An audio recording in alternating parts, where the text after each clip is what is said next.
मेरे चुप रहने के कारण मेरे बॉस को लगा कि मैं कमजोर हूँ। उन्होंने बैठकों में मेरा अपमान किया, मेरे विचार चुराए और जब मुझे नौकरी से निकाला गया तो वे हंसे भी। लेकिन 3 महीने बाद वह मुझसे वापस आने के लिए विनती कर रहा था। मैंने लगभग 4 वर्षों तक एक मार्केटिंग कंपनी में काम किया। मैंने अधिकांश महत्वपूर्ण ग्राहकों को संभाला, लेकिन मेरे बॉस ने हमेशा मेरे काम का श्रेय लिया। पहले तो मैंने इसे नजरअंदाज कर दिया। मुझे वेतन की आवश्यकता थी और ईमानदारी से कहूं तो मैंने सोचा था कि कड़ी मेहनत अंततः फल देगी, लेकिन हालात बदतर हो गए। एक दिन कंपनी की बैठक के दौरान हमारे सबसे बड़े ग्राहक ने मेरे द्वारा बनाए गए एक अभियान की प्रशंसा की। इससे पहले कि मैं कुछ बोल पाता, मेरे बॉस ने टोकते हुए कहा, हाँ, इसे प्रस्तुत करने से पहले मुझे उसकी बहुत सी गलतियां सुधारनी पड़ी। सब हंस पड़े।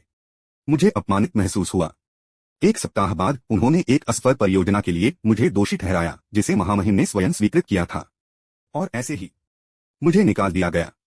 लेकिन यहाँ वह है जो वह नहीं जानता था, उस असफल ग्राहक ने वास्तव में कंपनी से ज्यादा मुझ पर भरोसा किया। वहां से निकलने के बाद मैंने चुपचाप फ्रीलांसिंग शुरू कर दी। एक शाम उसी ग्राहक ने मुझसे निजी तौर पर संपर्क किया और पूछा, क्या आप स्वतंत्र रूप से काम करने के लिए उपलब्ध हैं? मैंने हाँ कह दिया। 2 महीनों के भीतर मैंने उनकी बिक्री को बड़े पैमाने पर बढ़ाने में मदद की। ग्राहक इतने प्रभावित हुए कि उन्होंने मेरी पुरानी कंपनी से पूरी तरह नाता तोड़ लिया। और चूंकि वह ग्राहक कंपनी के लगभग 40% राजस्व के लिए जिम्मेदार था, मेरा पुराना बॉस घबरा गया।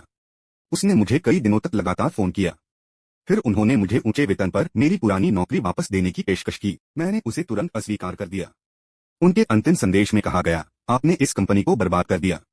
नहीं, जब उन्होंने अपने वफादार कर्मचारियों के साथ कूड़े जैसा व्यवहार किया तो उन्होंने खुद ही इसे बर्बाद कर दिया।